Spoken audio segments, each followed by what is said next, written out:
I really do view Trump's presidency and everything that he has represented, everything that he speaks about, is really trying to reinforce racism. It's really trying to, take us back a generation. We built this country for free. We're we're a group of people who have worked hard to ensure that the democracy of today is one that's followed, and we deserve to have our vote earned. Mindful of all the heroic and ambitious women before me, whose sacrifice, determination, and resilience makes my presence here today even possible. Please come on and join us. We need all the help that we can get. www.ourblackparty.org. I'm saying that for you, Mimi, because I'm looking forward to seeing your email. Listen, I'm ready. I was gonna do it last night, but I was like, I'm gonna wait till after I talk to y'all. But let me see what they talk about. Let me see what they got to say. You will forever be remembered as the woman who scaled the flagpole and took down the Confederate flag. Can you take me back to that day? Why did you do it?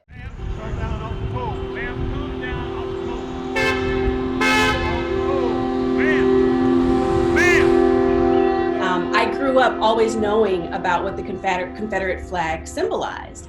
And so when I had the opportunity to work together with other activists to take it down in protest, that's what I wanted to do. It's still in the name of God. This flag comes down today. It was an important statement to make in that moment, just again to drive home this point that our lives matter. The Lord is my light and my salvation. Whom shall I fear? There were a lot of things that kind of built to that moment, right? South Carolina first raised that flag in the 60s. So at the time that they raised it, it really was a statement of opposition to the civil rights movement, which was underway at that time. We had a lot of sit-in movements happening during that time. And so it was always a point of controversy. Then in the year 2000, the state agreed to move the flag from the dome of the Capitol, where it was originally raised in the 60s, to the lawn.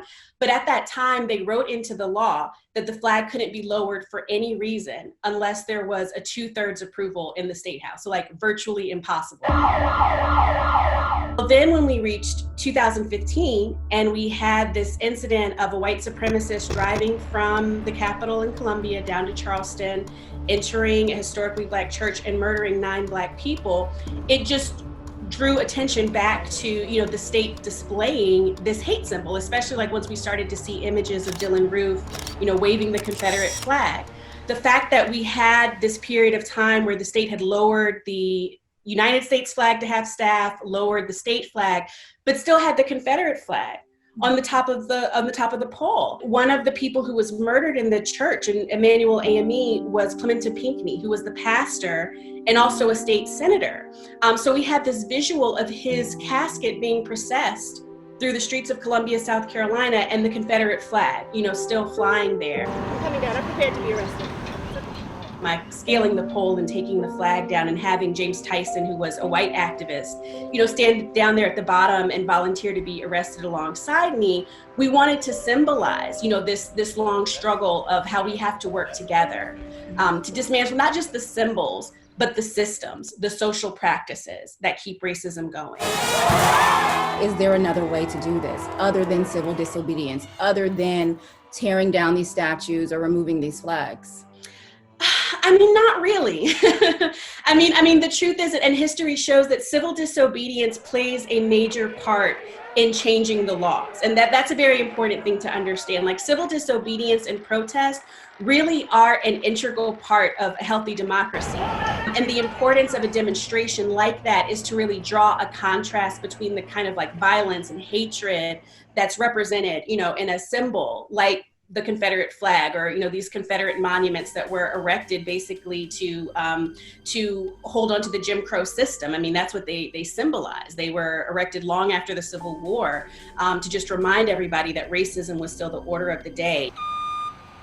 There's another kind of growing movement for change. The 10 Army bases that are all in the South, Fort Bragg, Fort Hood. The Senate just passed a bill that calls for renaming these bases, but the president is refusing to even consider it.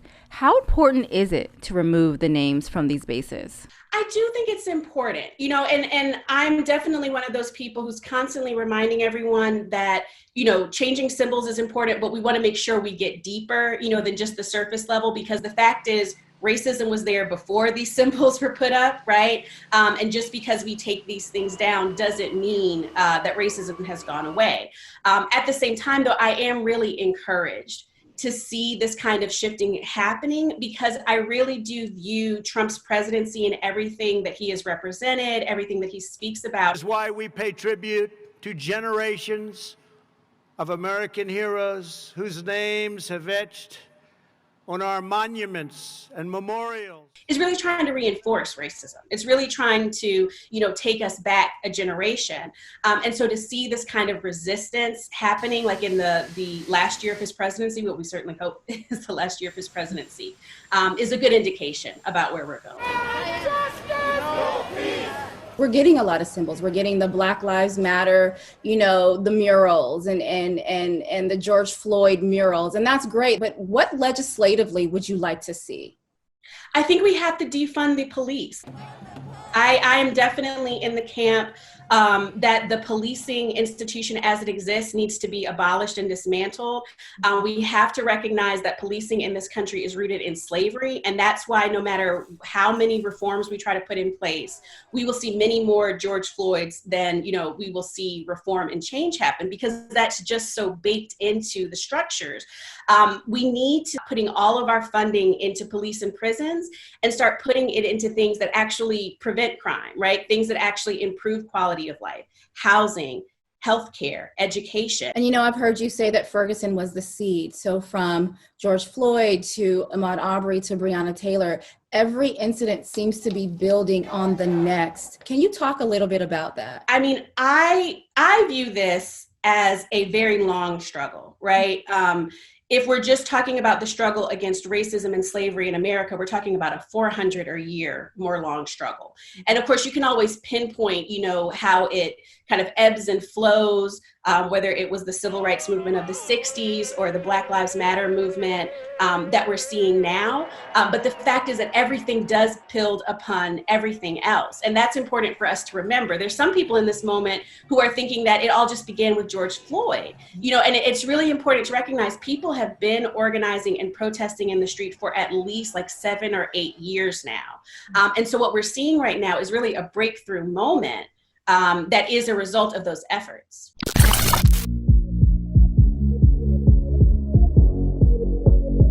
So our Black Party is a political platform in which we are specifically advocating for the needs of Black folk to be centered, not only in politics, not only in policy, but as we see the collective frustration that's going on the ground and some of the individuals who are looking to do something and find a political home, we're looking to be that place for them. We have a mantra that we follow. Before you were a Republican, before you were a Democrat, before you were an independent, you were Black. And it's important for us to ensure that we center our politics, and there is nothing wrong with us owning our own politics. So through our efforts, we're looking to, again, provide a political home for those who feel as if they may not have one. And more than anything else, this is all about us owning our politics, owning our voice, and ensuring that our voices, our needs, our agenda is heard. We're not a third party. We want to be clear in that. However, we will evolve as the movement needs us to. Well, what are some of the political views, though, of our Black Party? We definitely focusing on quality of life issues that affect Black people. So when you're talking about safe communities, or if you're talking about affordable living, making sure that you're able to sustain a family and pass down wealth through generations, those aren't ideologies. Those are just kind of, for us, understood ways that people should be able to live and thrive in this country. And so we try very much so to speak about those issues as they affect folks' everyday life, as opposed to trying to put a very neat frame around everything. Our own perspective, we have several initiatives that we're looking at. One being, we're looking to bring forth 1,000 new Black elected officials by the year 2024. We're looking for every municipality, whether you're in Bakersfield, Los Angeles, Oakland, Charlottesville, Hyattsville, Portland, Oregon, or wherever else you may be. We're looking to have a Commission on African American Advancement in all those municipalities. On a statewide level, we're calling for every state to have a chief equity officer. And then again, as we alluded to, the 1,000 new Black elected officials, when we're in support of movements like defund the police. We're looking to advocate to decriminalizing poverty And again, you have a group of not only current and former elected officials, but organizers, activists, teachers, and so forth. We have experience in terms of moving this needle forward. How is your Black agenda different from Joe Biden's Black agenda? Because we are in an election year. I think that is part and parcel of the reason why we even have a Black agenda from the campaign too. So let's be honest about that. So I think Lift Every Voice is a start.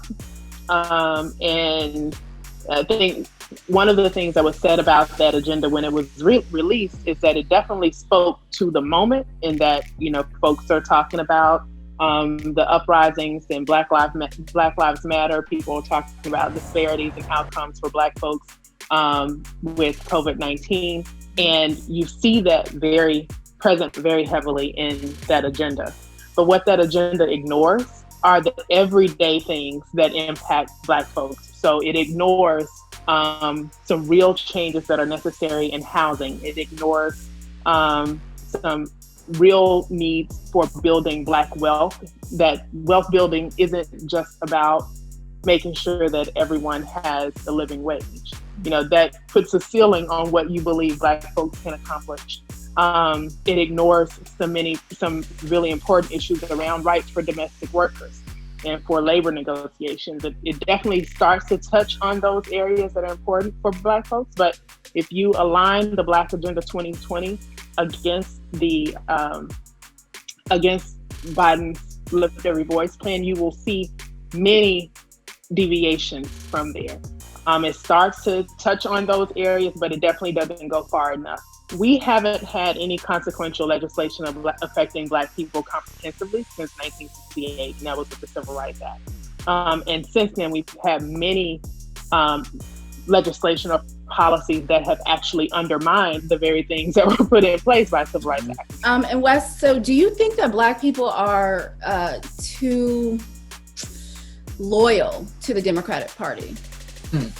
Well, I think it's a good question. I think that it's important for us to understand that we're not a monolithic group. So there's a lot of people who feel a lot of different ways in regards to politics. It is common knowledge that one of the most loyal voting blocs, not only to the Democratic Party, but just voting blocs in general, people who traditionally turn out are in fact Black folk, contrary to what some of the mainstream media would like to point out.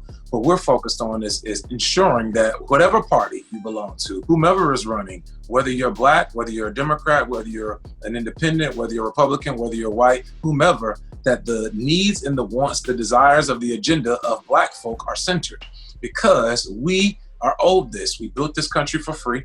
We're a group of people who have worked hard to ensure that the democracy of today is one that's followed, and we deserve to have our vote earned. So when it comes to loyalty per se, what we're trying to encourage people to be is loyal to your people first. And there's nothing wrong with that.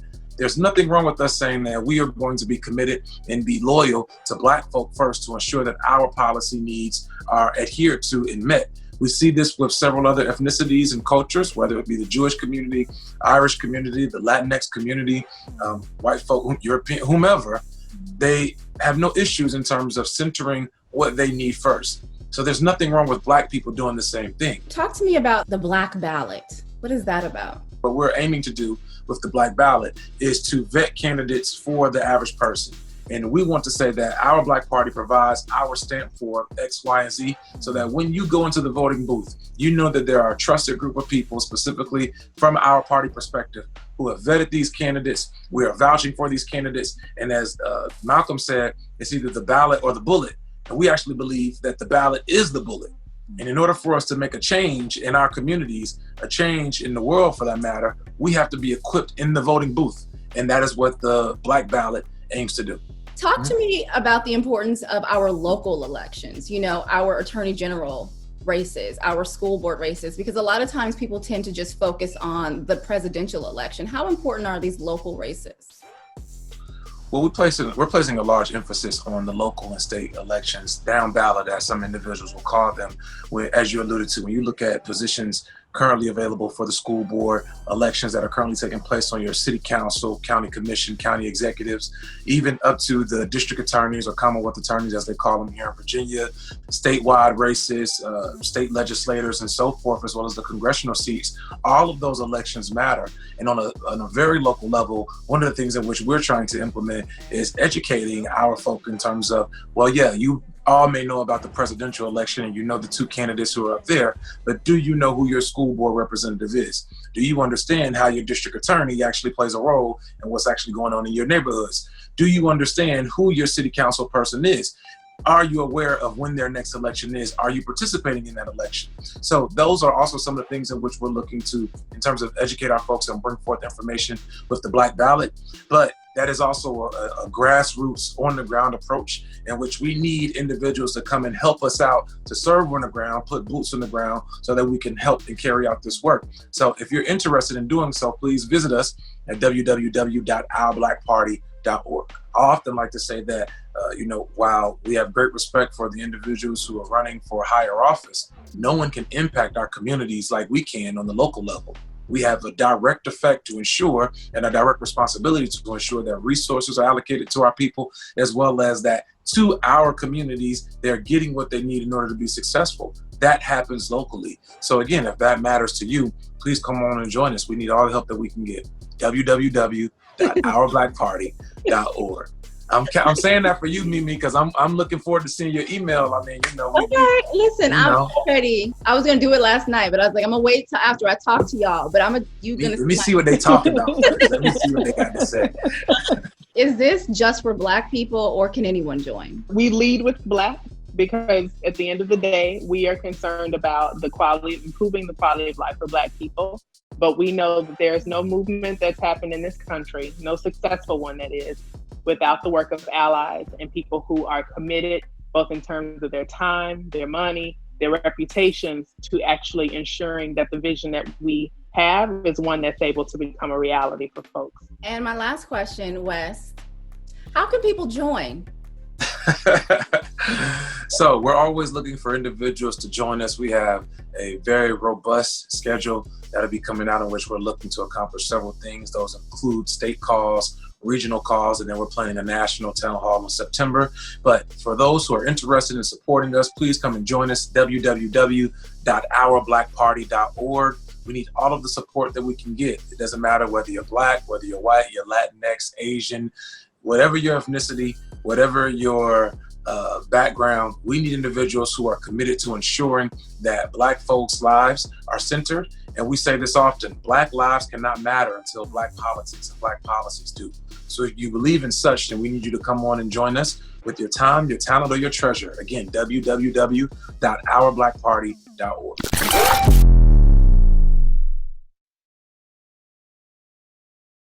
My fellow Americans, now let me introduce to you, for the first time, your next Vice President of the United States, Kamala Harris. Kamala, the floor is yours. This is a moment of real consequence for America. Everything we care about, our economy, our health, our children, the kind of country we live in, it's all on the line.